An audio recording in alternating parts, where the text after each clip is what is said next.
Okay, the first and the only talk for today is from Oleg. Please have a screen. You have 1 hour. Okay. Yeah.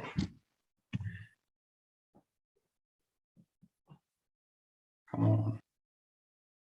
Okay, do you see? Yeah, I see that you see my screen and my slide switching. Okay, thank you for the invitation to this wonderful workshop. Hello, guys. I'm going to talk about a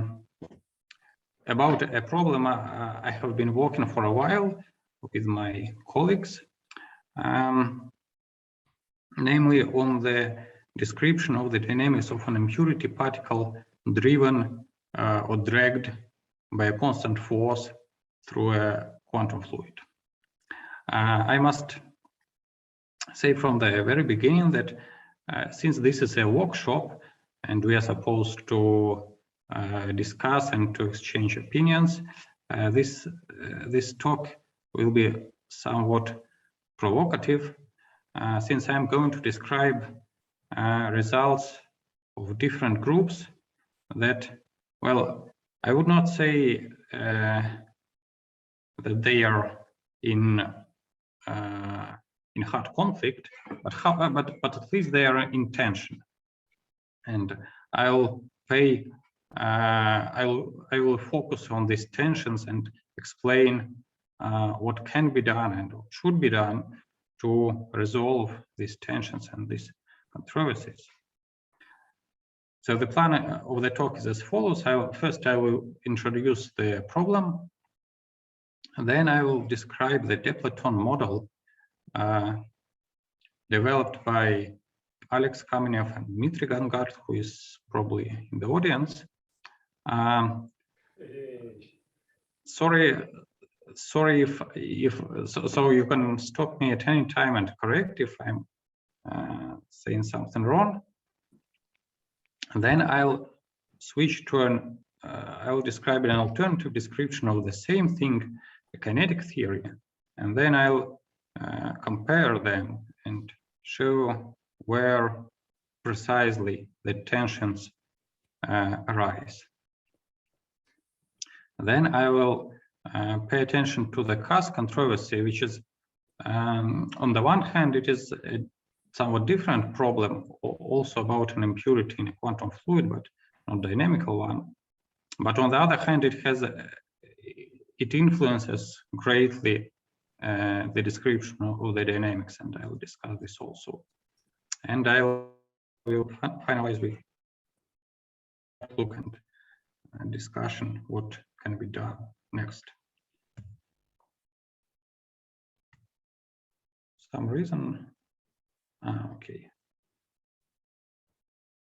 there is a lag in switching the slide. Okay. So the problem I'm going to discuss is very simple looking. We have a quantum fluid and we have a mobile impurity particle which is dragged through this fluid by a constant force F. The total Hamiltonian of the impurity fluid system looks like this.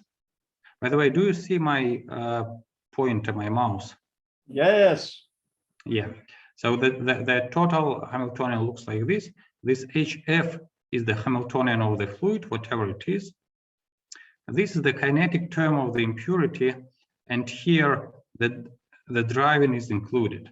So, well, to be pedantic, one should discriminate between the canonical momentum and physical momentum, and this guy is physical momentum, and this is canonical momentum.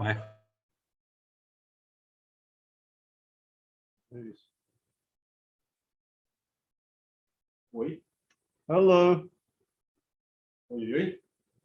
Hello. We lost our speaker.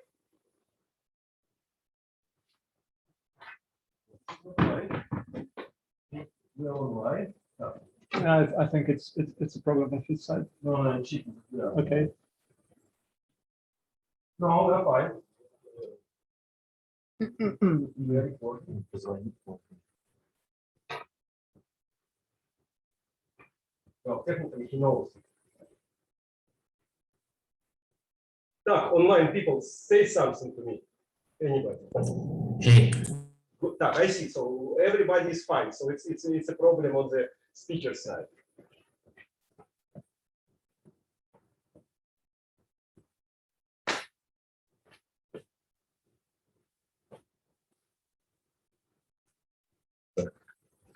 That's happened for the first time at this conference. Sooner or later, this should happen. Oleg, you are muted. Oh, do you hear me? Yes. Ah. Yeah, I'm sorry. I lost the connection.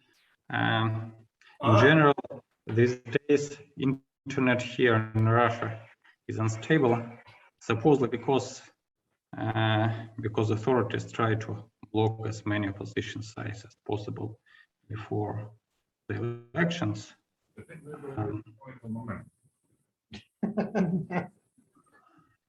And now I have changed my internet connection. Hopefully it will work better. Let me start sharing again. Sorry for this. Да.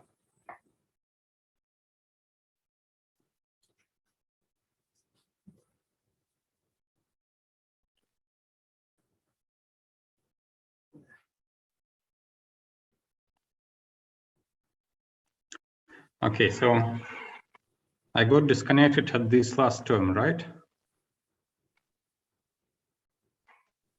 Guys, do you hear me? We go. Yes, go ahead.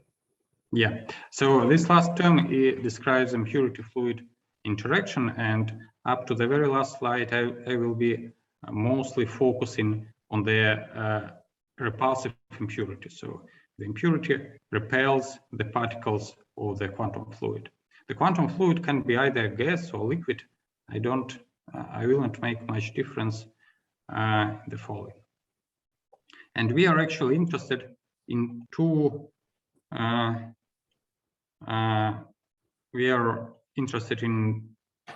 main questions. The first one is, what is the velocity of the impurity as a function of time? So suppose we start from the impurity at rest, we apply a constant force and see how it accelerates. And the second question is, what is the steady state velocity as a function of force? So supposedly at if we wait for sufficient large time, the impurity will acquire some constant force, and how does it depend, constant velocity, and the question is, how does it depend from the force? For classical liquid, for classical gas, for Fermi liquid, the answers to these questions are usually boring. So the impurity starts to accelerate. At some point, its velocity saturates at some value. So the velocity somehow depends on the force. When the force is small, the velocity depends on the force linear. So this is a story well known from textbooks. What I'm going to discuss is much more interesting. I don't understand why you have saturation.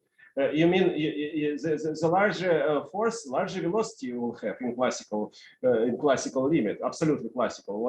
Why? No, it's a function of time. Yeah. No. So I see. So you're referring to this you plotted to them. So yeah. Here it will probably go to some linear slope or something, right? Right. Classical. Yeah. Okay. Now, what I'm going to talk is a much more interesting case. I'm going to talk about fluids with non-trivial spectral edge, and let me just introduce this important notion. So at this slide, we focus on the Hamiltonian of the fluid, no impurity yet.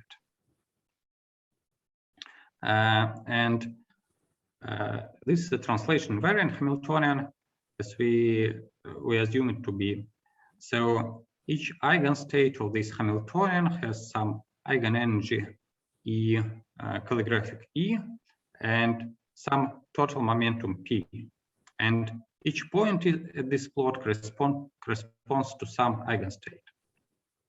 Now, this set of points in the thermodynamic limit may and does have a lower edge. Here it is. It can be just a straight horizontal line, and then we say that it is trivial spectral edge. However, sometimes it is some non-trivial function of momentum, which is denoted by this epsilon of P. Okay, I see that I have, yeah. So this epsilon of, if this epsilon of P is some non-trivial function, then we say that it is a non-trivial spectral edge. We have several examples of fluids with non-trivial spectral edge. The first one, and probably the most well-known, is superfluid helium. The second one is Bose-Einstein condensate. And the one which I will mostly focus on is in this talk is one-dimensional fluid. All this stuff can be studied experimentally and has been studied experimentally, so that's a truly relevant question. Now I turn to Depleton model. Depleton model, as far as I understand, has been introduced in 2009 in this paper, and then developed by this group in great detail.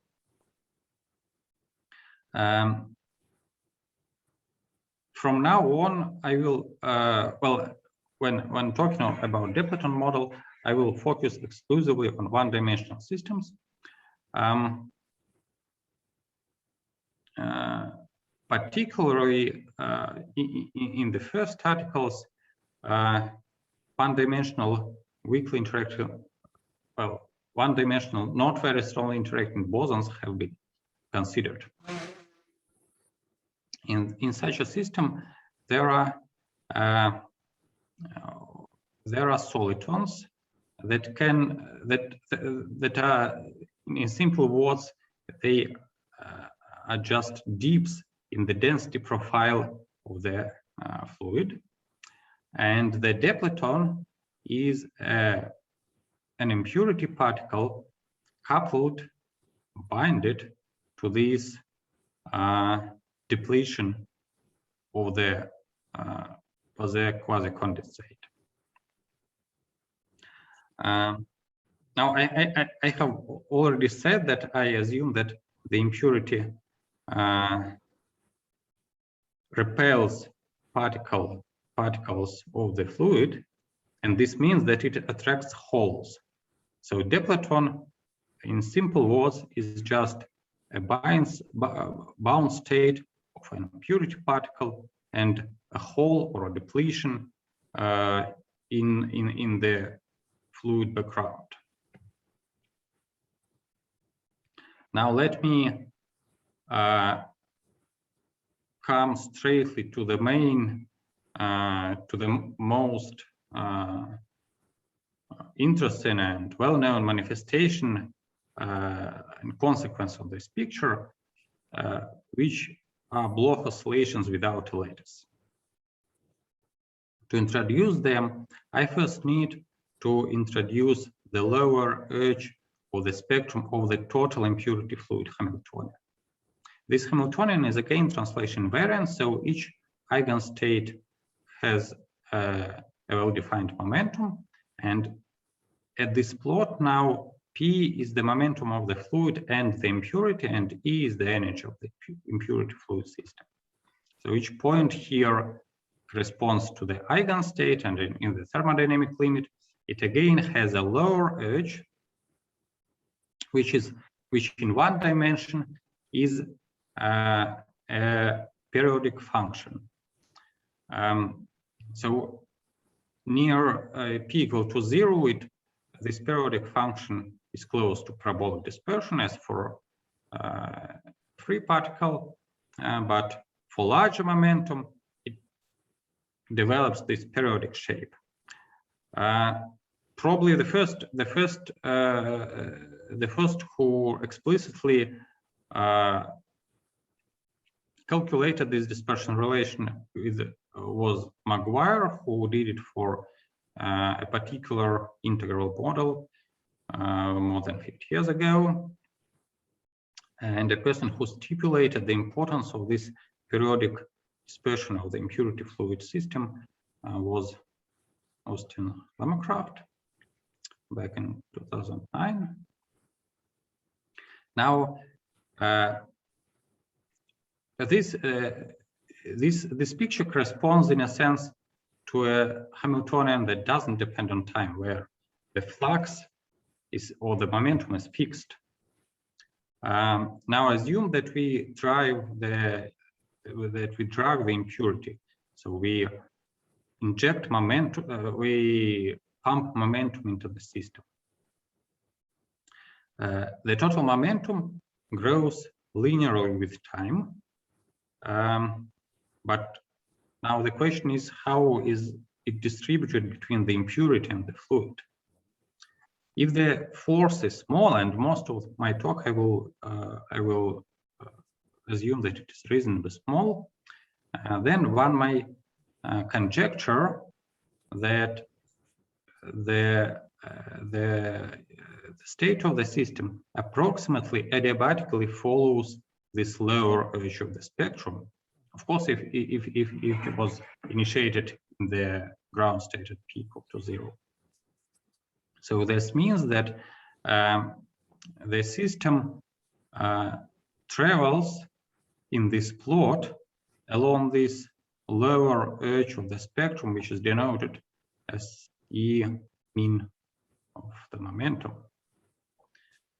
And now the third ingredient to get the Bloch oscillations is the Hellman-Feynman theorem, which says that the velocity of the impurity in the eigenstate somewhere here is just partial derivative of E over P, and then plugging everything, this equation and this equation here, one gets that the velocity of the impurity is just a periodic function of time, and it can be read out from this lower edge of the spectrum. And these are Bloch oscillations, and let me reiterate, there is no lattice, the system is translation invariant, and still we have a periodic motion of an impurity when a constant time-independent force is applied to it. It is actually a spectacular effect, which has already been observed in the experiment, and I will show in a couple of slides the experimental pictures. Now, the core thing to the Depleton model is that this lower edge of the spectrum is interpreted as a dispersion relation of a quasi-particle. Depleton a bound state of an impurity and a hole. Now let me go straight to the main outcomes of this Depleton theory developed in this series of papers shown on the previous slide. The first conclusion is that Bloch oscillations are universal in the sense that they occur whatever fluid you have, whatever impurity you have, whatever mass, whatever coupling, the oscillations are there. provided there is an important condition that this function is a smooth function, so it can be really interpreted as a true quasi-particle dispersion relation. And I will, in the end of my talk, I will comment on what happens if it is not smooth. But before that, I assume that it is smooth. And also, if you have some finite force, then your quasi-adiabatic following is somewhat spoiled. The larger the force is, the more it is spoiled. And so for finite force, you have some linear drift velocity. At large time, the oscillations will be smeared by all kinds of fluctuations, noise, quantum fluctuations, thermal fluctuations, if you consider temperature, if you consider finite temperature. However, this linear drift will stay, and this steady state velocity is linear in force. This is the prediction of this Templeton model.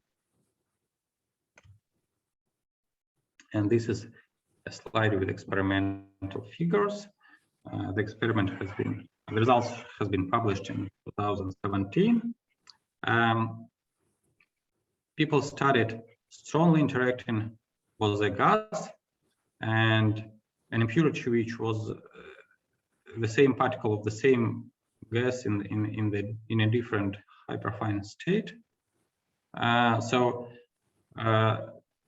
the impurity had the same mass as the gas, and I will explain below why this is important. And the oscillations have been observed. So this is the figure. You see that there are not many periods, but still the oscillations are clearly seen. And probably even more impressive is this figure, which shows the momentum distribution of the impurity. You see, it starts from so along the vertical axis is time. So each slice is just the momentum distribution of the impurity at a given moment of time. So initially, the impurity was at rest. Then it gets accelerated, and you see that a part of the distribution keeps being accelerated as if it were a free particle.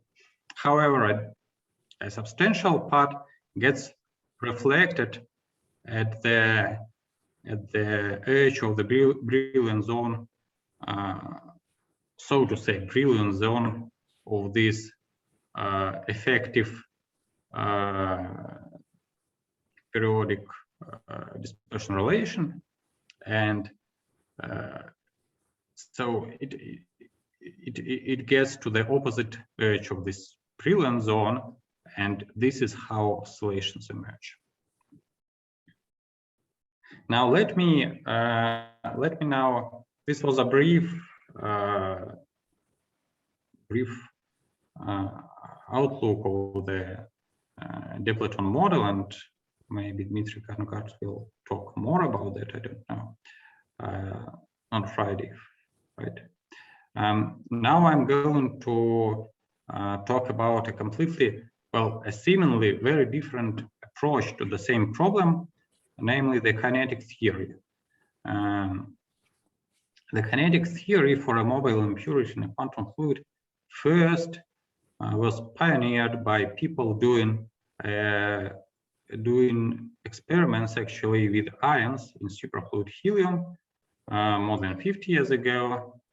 This is this group of papers. Then myself and my co-authors worked for some time on this problem, and also there are different papers, other papers, and for sure the list is not complete.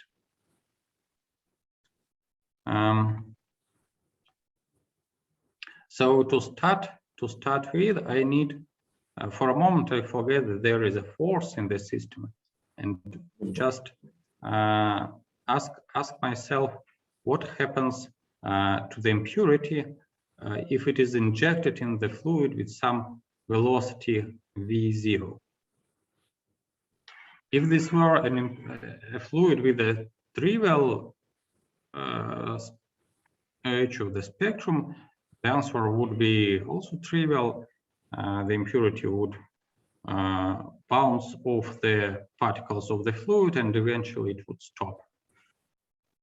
However, if the impurity has a non-trivial edge of the spectrum, and I remind that this small epsilon refers to the fluid only, not to the impurity fluid system, but to the fluid without impurities.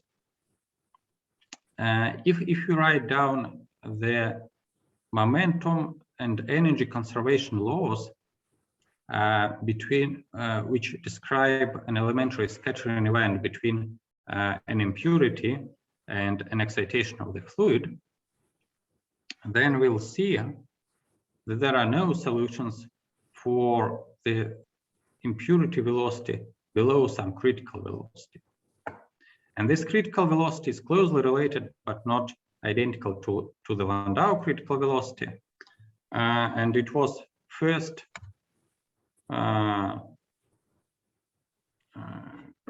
found, derived by people doing ion physics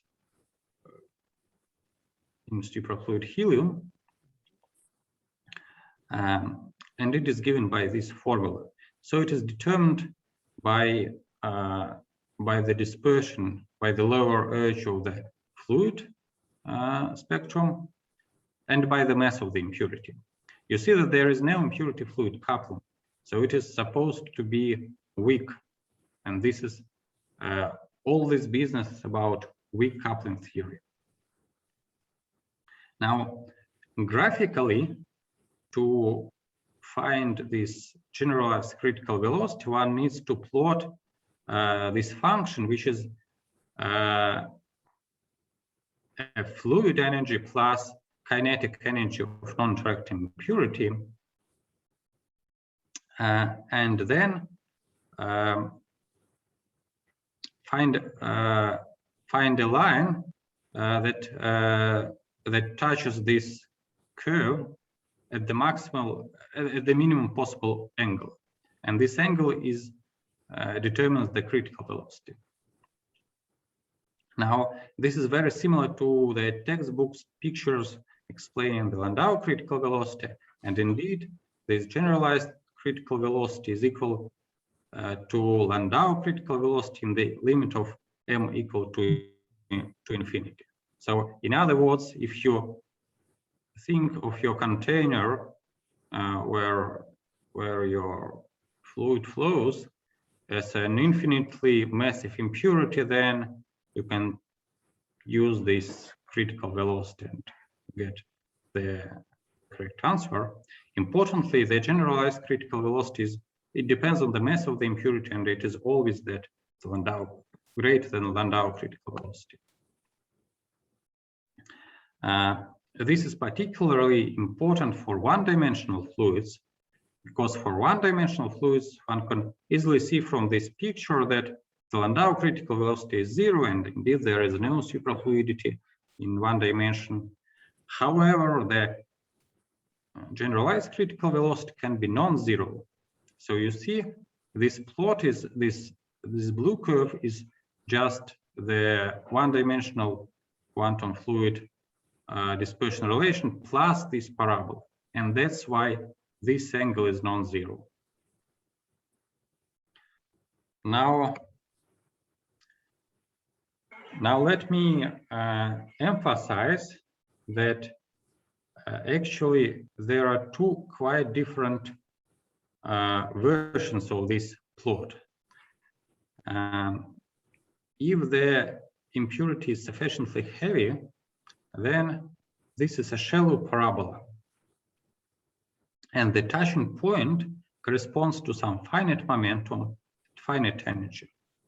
However, if you fix the fluid dispersion relation and try to decrease the mass, then this parabola is going to be more and more steep, and at some point the straight line will touch this blue curve at 0. So this critical momentum QC will be 0 and critical energy EC will be 0. The physical meaning of this critical momentum is simple. It is the momentum that the impurity loses when it is accelerated up to the critical velocity. So this is the first kinematically allowed scattering event, and this scattering event diminishes the momentum of the impurity exactly by QC. And there is a kind of phase transition between these two situations, and it happens at some critical mass, which is denoted by C. Now, this entails that there are two regimes of the dynamics of the impurity dragged by constant force. If the impurity is heavy, then, as I have said, the first scattering event, when the impurity is accelerated up to the critical velocity, is the scattering with a finite momentum transfer, QC. And if you drag your impurity gently by a small force, then as soon as it reaches the critical velocity, it will experience this scattering, and its velocity will jump by this critical momentum divided by the mass of the impurity. And then you get this sawtooth shape of the velocity of the impurity as a function of time. Naturally, for any finite force, you will get this sawtooth smoothed, and you'll get oscillations, very much alike as you get them in Depleton model. However, if the impurity is light, if its mass is less than critical mass, then the first scattering event is scattering by 0 momentum, and you actually get a whole sequence of these infrared scatterings that virtually does not diminish the impurity momentum. It just saturates without oscillations. And this is in strike contrast with what is predicted by Depleton model. For infinitesimal small force, for zero coupling, so all that, right? Right. I will show you what happens if you're in this approach, if the force is small but not infinitesimally small, and the coupling is small but not infinitely small. These are just schematic plots. So this is not some dynamical calculation. This is just schematic. Now, people who studied motion of ions accelerated by electric field through the superfluid helium, they actually plotted. They had these plots for the heavy impurity case, and they didn't pay any attention to the light impurity case, for the simple reason that there are no impurities in superfluid helium that could be lighter than the critical mass. And the critical mass is something about the helium atom mass. So that they got these sawtooth oscillations back in the 70s. But I must say that these are theoretical plots. They have, to the best of my knowledge, they have not measured the velocity of the ion as a function of time. They just measured the average time required necessary for the ion to to travel through the container. So they just derive this time from the force like this. Now we have detailed this picture for a particular model, namely probably the simplest model of the fluid, a gas of non-interacting fermions. So this is the Hamiltonian. These are the momenta of the fermions. MH is the mass of a fermion.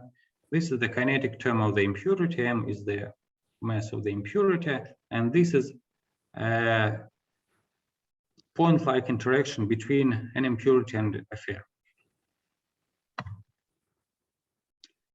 fermion. In this model, it turns out that the critical mass is just the mass of the fermion, and the critical momentum is just the Fermi momentum of fermion. In the case when the impurity is heavier than a fermion. Now, to get a full-fledged dynamics, we employed a Boltzmann equation. Here it is. This WK is a momentum distribution of the impurity dependent on time. This gamma is total scattering rate, and this gamma is partial scattering rate. So you write down this equation. It has nice, sometimes analytic solutions in one dimension. Before you write it down, you try to derive it, because actually it's not trivial whether it will work in one dimension at all. And it turns out that it will work provided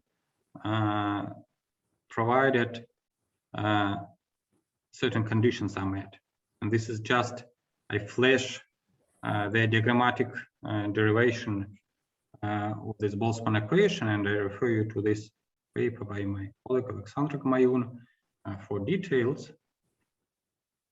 Let me just note that it turns out that the derivation is much more complicated in the case when the mass of the impurity and the fluid are equal. In this case, you have to resum this infinite series of ladder diagrams.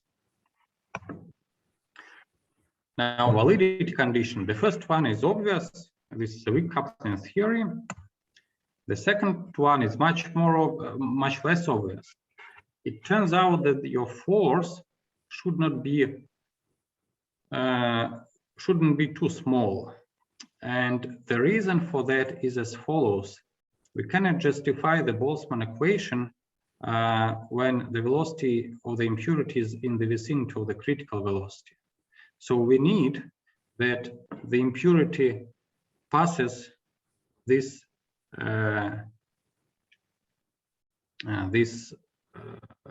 critical velocity sufficiently fast, and you see that the critical force, the minimal force where the Boltzmann equation, where we can justify the Boltzmann equation, depends crucially on whether the impurity is heavy or light. In the light impurity case, it is proportional to the coupling to the fourth power. In the heavy impurity case, it has an exponential. It is exponentially suppressed in the coupling. So if the coupling is small, this critical force is exponentially small. And these are important conditions which I suggest to keep in mind to the end of my talk. And here are the results for light impurity on the left and for heavy impurity on the right. You see that for heavy impurity we see something very similar to Bloch oscillations and actually to supposed oscillations of ions in superfluid helium. They get damped, but this is expectable. So at least qualitatively, it looks very similar to the predictions of the Depleton model. However, for the light impurity, you see that the velocity of the impurity saturates without oscillations. So this small bump, you see, it is due to the finite force. If you take smaller force, you get a smaller bump. And in the limit of the vanishing force, this bump clearly disappears. Another quantity of interest is this steady state velocity. And again, the prediction deviates from the predictions of the Dipleton model. In the heavy impurity case, for small forces, this steady state velocity scales as square root of the force. And most interestingly and trivially for light impurity, it scales linearly. However, at zero force, it is non-zero. And it can be easily understood from this previous picture. So whatever small force is here, if you wait sufficiently long, the impurity will be accelerated to the critical force and stay there forever. That's the physical picture behind this formula. Now let me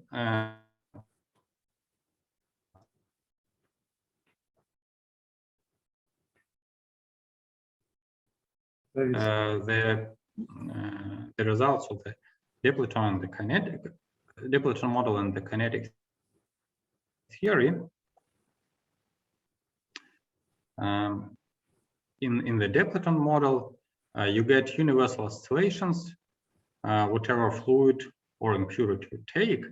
In the kinetic theory, I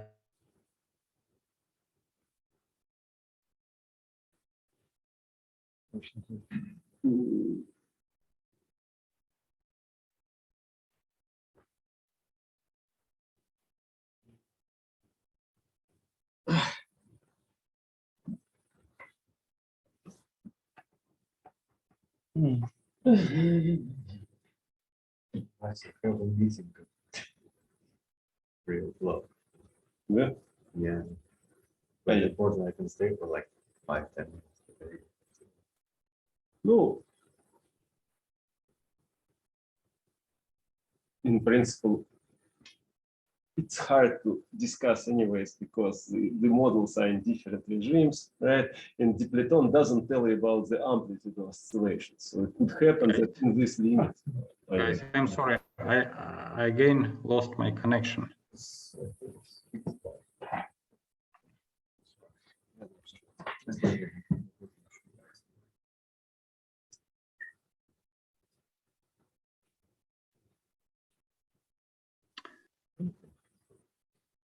Okay, Misha, do you hear me? Yes, we can see your screen. Great. And do you hear me? Yes, we hear you. Great. And at what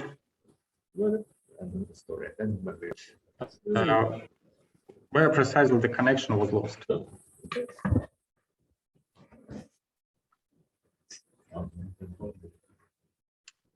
Misha? No, we hear you. Fine.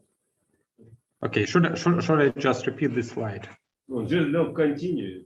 No problem. Yeah, okay. So the Dipleton model predicts universal oscillations, while the kinetic theory predicts oscillations for heavy impurity and saturation without oscillations for light impurity. Furthermore, Dipleton model predicts linear dependence of the steady state momentum, steady state velocity on the force, while the kinetic theory predicts square root dependence for the heavy impurity and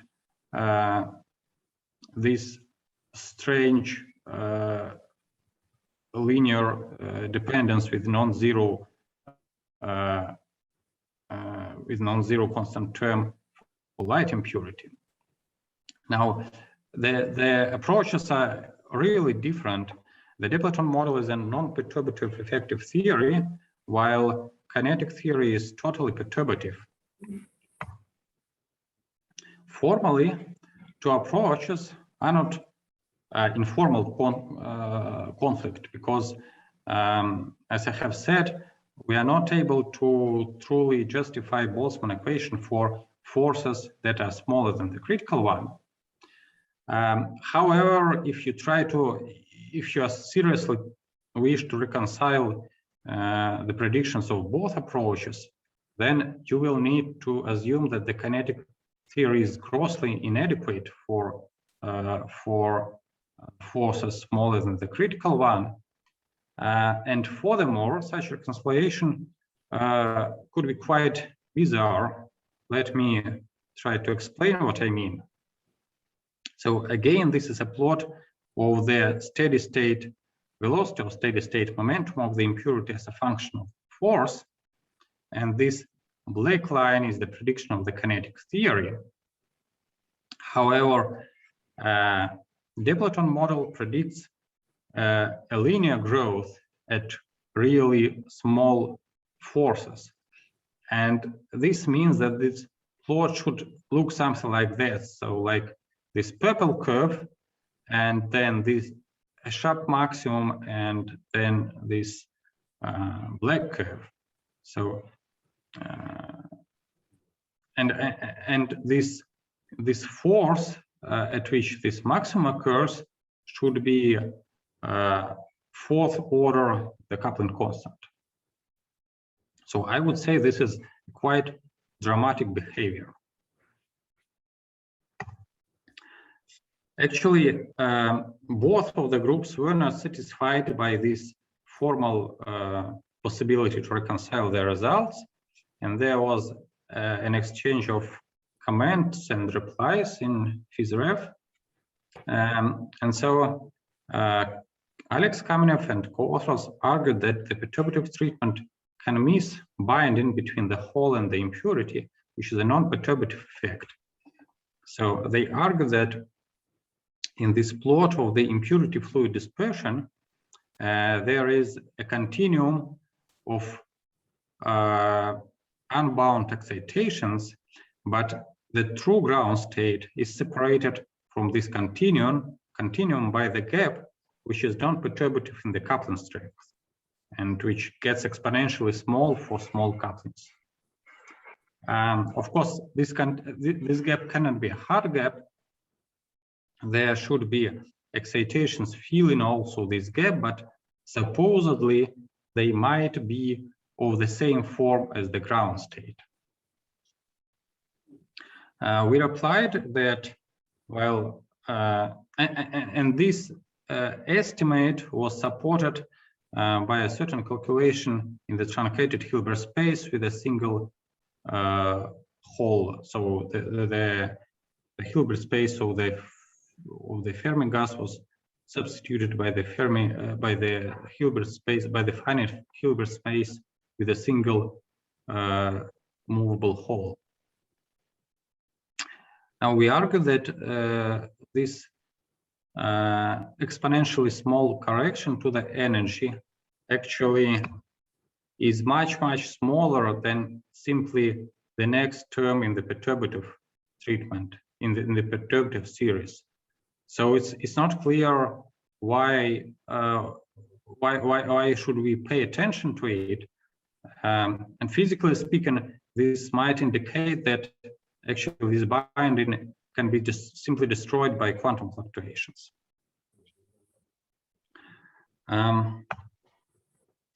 It is interesting to know that, in fact, thermal fluctuations do destroy the oscillations in the Depleton model. Sorry, this is a misprint. So this is a plot from a later paper by the same group led by Alex Kamenev, and they show that for really small forces and for a finite temperature, the oscillations go away, and you get a picture very similar to that obtained in the kinetic theory at zero temperature. So a natural question emerges if this can if thermal fluctuations can produce this effect, is it possible that quantum fluctuations do produce the same effect? Now I am almost done with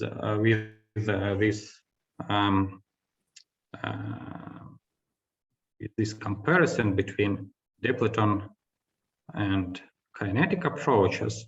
However, I still need to discuss an important topic of what happens if the impurity fluid dispersion has a cusp. This possibility has been predicted, came back in 2009 in this paper by Amacraft, who used an effective theory actually quite close in spirit to that by Kamenev and authors, to predict that this lower edge of the spectrum of the impurity fluid system has a cusp here in the middle or at the edge of the brilliant zone for fluids with the Larginger parameter less than 1 and for couplings smaller than some critical coupling. So the conclusion of this paper is that if you take, say, interacting bosons and you start from a small coupling, then you get this cusped lower edge of the spectrum, and when you increase the coupling, at some point this cusp disappears. Of course, if you have a cusped lower edge of the spectrum, it cannot be interpreted as a dispersion relation of a single quasi-particle, and this implies important consequences for the Depleton model. And these consequences have been first discussed in this paper in 2012. And the main insight is that if you have a cusp, this means that actually two branches of quasi-particle dispersion simply cross this cusp, and the impurity can and will overshoot this point, overshoot the true ground state and follow this quasi-stable state up to some point, and then it will experience a collision event very similar to what happens in the kinetic theory and relax to the true ground state. And as a result, one gets this sawtooth velocity as a function of time, which we have already seen in the kinetic theory and in papers about ions in superfluid helium.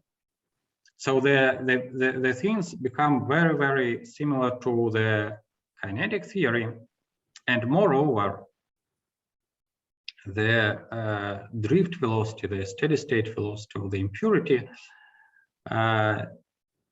becomes is no more linear in the force, but behaves as a power law. Interestingly, this power law turns to square root dependence for a particular limit of the Larginger parameter going to 1, which corresponds to the free fermions. So apparently, at the first sight, one could think that this further development makes the predictions of two approaches closer, less contradictive. However, the problem is that the the precise conditions for the emergence of this cusp actually are not known. So it is claimed that the cusp emerges for some coupling constant for coupling constants below some critical coupling constant. However, one can test this prediction in an integral bosonic Young-Gaden model where you have two species of bosons. You can take a sector of this model where you have a single boson of one species, one type, and all other bosons being of another type. So you get exactly an impurity fluid model we are studying, and you can observe that there is no cusp for any gamma. So it's not clear at the moment whether this is a specific feature of this integral model or this is generic. And if this is generic, then question arises: what is the meaning of the results of this paper? So this simple test sheds doubts on the reliability of this of all this story with cusps. I probably should intervene. I guess Austin has noticed the absence of the cusp for Young-Gaden model himself. At least I remember he citing the results by who it was. I mean, it's just exact solution, I guess, by Zotos and company, right? Okay. So I don't remember precisely, but what is his explanation then?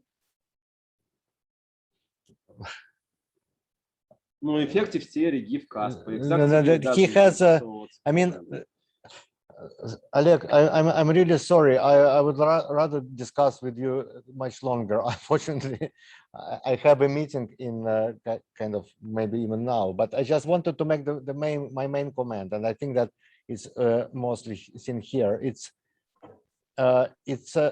all our Dipleton theory and Lama-Craft's theory. It really relies on some strong renormalization of the dispersion relation, which is non-perturbative.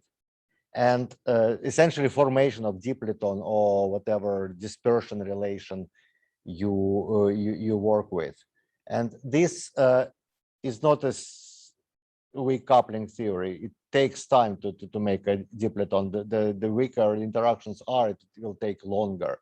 You can simply estimate this this time by taking like sound velocity and the size of the depletion cloud, like the healing length for weakly interacting bosons, or a distance between the particles for fermions. I mean, this cusp relation is related to the effective dispersion. I mean, whether there is a cusp or not, it's essentially some kind of Legendre transform of the dispersion relation. And for Young-Gaden model, indeed, there is no cusp. But I think that he also mentioned this himself in his paper. Sure, I don't think so, but yeah, maybe. Anyway, this you see, the Young-Gaden model can be easily considered in the strong coupling regime. So yeah, for any couplings, I agree. Yeah. There is no cusp, but just because there is a kind of very nice tuning between for the dispersion itself. yeah, It's probably similar to this condition of integrable models, which me and Andrew Campbell have looked at for the I very agree fine that, tuned models. Yeah, I totally agree that it can easily be peculiarity For example, of an integral if you take an impurity, if you start to play with the mass, the dispersion will predict the cusp. Right. Actually, Essentially, my point is that I It's don't essentially, know. sorry, just Yeah. just want to flash everything I know before I go.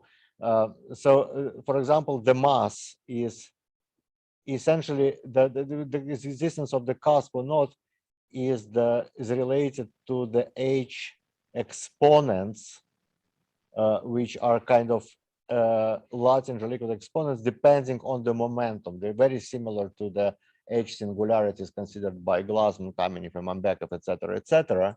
And they are calculated from the dispersion. So dispersion is a phenomenological thing which is given to you, and this is the total dispersion of the dipleton, I mean, of the particles immersed in the liquid. So say call it dipleton. Okay.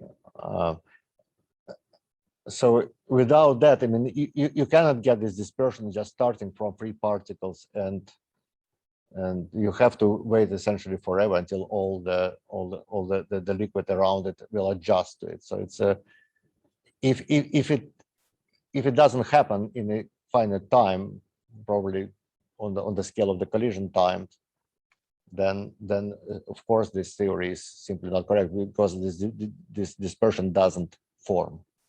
Yeah, that's my point. Yeah, I totally agree that this sounds like a consistent physical picture of what happens, but it is clearly there is much work which can be done to clarify this. In particular, it could be interesting to just to reproduce these cusps in non-integral models by some independent methods. Before Dima left, I just want quick mentioning that if you take an impurity attracting to the free gas, even free gas, yeah. This you have cusp.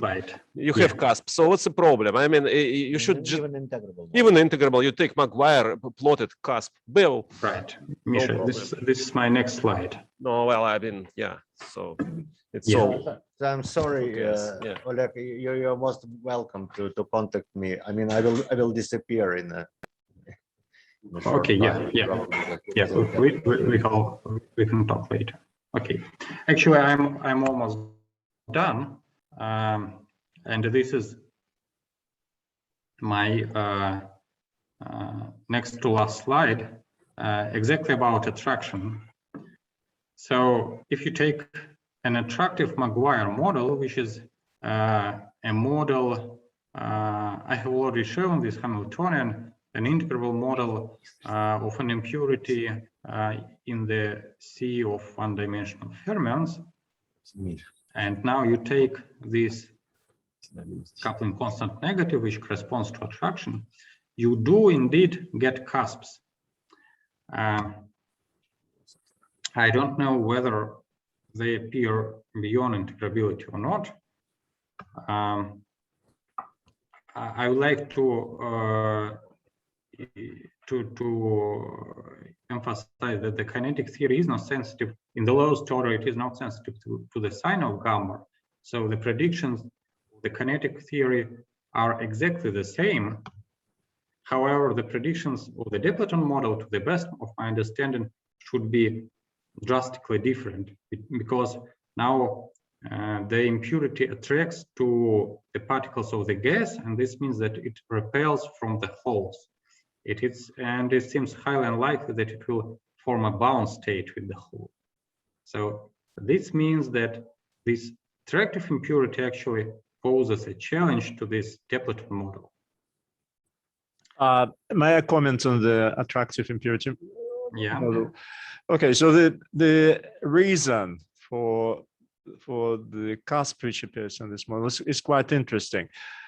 The reason is that an impurity binds a fermion, so they form a bound state, and it turns out that the bound state of a fermion and impurity, and that's a result of an exact calculation. You can calculate that exactly. The bound state of an impurity and the fermion which it binds is effectively a particle which is transparent to to the other particles. So it just they just can pass right through that particle without noticing it, and that's the reason why you don't have you do have a cusp here. Effectively, this bound state of an impurity in the particle is just a particle which does not interact with the gas, and for that reason, its dispersion relation is just a parabola. Although the mass of this parabola can be renormalized. No, it's for total transparency is for gamma equal to infinity. No, it's okay. It's a little trickier than that, but that's the main reason. Yeah, it is a little trickier than that. So it is transparent even for a finite mass, but at zero collision velocity. So that's zero collision. Yeah. So that's for all collision velocities. It's only infinite. Yeah. So that's the main reason. And of course, neither the Dipleton model nor perturbative scattering theory, neither of those can actually recover this result, because this is a very highly non-perturbative result, which requires exact calculation of the scattering amplitude of a bound state and the rest of the particles. Do you think this is a peculiarity of the integrable model, or this is generic? This is not a result of integrability as such, but this is a result of a highly non-trivial property, scattering property of a bound state. So this sounds like some trick cancellation, which is usually unstable to. Yeah, quite likely so. Yes, quite likely so. Actually, you can demonstrate that if you change the mass of the impurity a little bit, then the life gets interesting. The scattering amplitude changes dramatically. And the cusp? That is hard to tell, because we can't calculate the cusp, but you can look at the scattering property. So suppose you have a dilute gas, and in that dilute gas you have a strongly bound state of an impurity and a fermion. And in that case, you can see that changing the mass of an impurity just a little bit can completely change this picture, and probably give us back the Dipleton model or the kinetic theory, whatever, with this composite particle. So you have this composite particle, and it is seen by the rest of the fermions, this molecular bound state. It is seen by the rest of the fermions as a foreign particle, but for a specific choice of the parameters, like, well, if the mass of the impurity is equal to the mass of the surrounding fermions, for this specific choice of parameters, this foreign object is transparent to the rest of the fermions. So it is a specific resonance, which is associated, which is related to the to this famous Efimov dimers trimers. So it's a transition between the dimer and the trimmer, which occurs at equal masses. So this is a resonant situation. It does not necessarily require the system to be integrable. Okay, that's interesting. Actually, here are my conclusions. So reconciling kinetic theory and Dipleton model is non-trivial. Again, I'm sorry for this misprint. Actually, this is not my misprint, but this is auto replace function, not disabled in PowerPoint. So if one seriously tries to reconcile it, one gets highly non-trivial dependence of the steady state velocity as a function of the force, particularly in the light impurity case.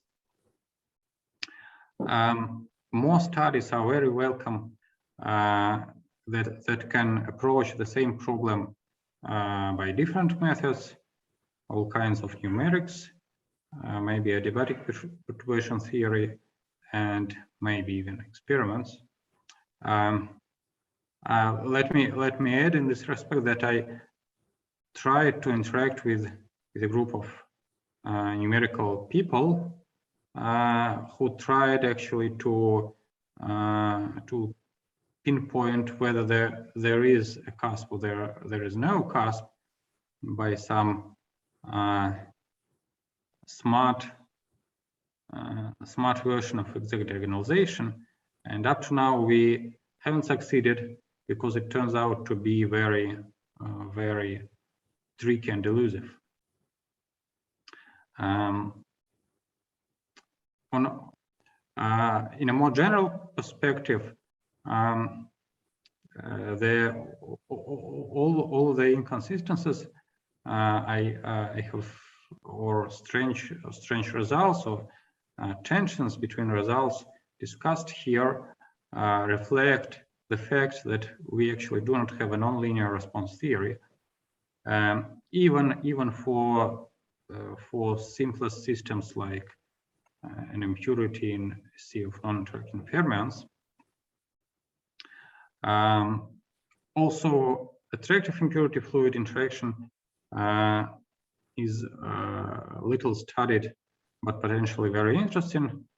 And this discussion with Vadim emphasizes this point, I think.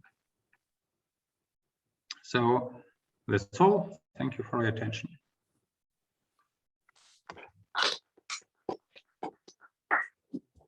Questions?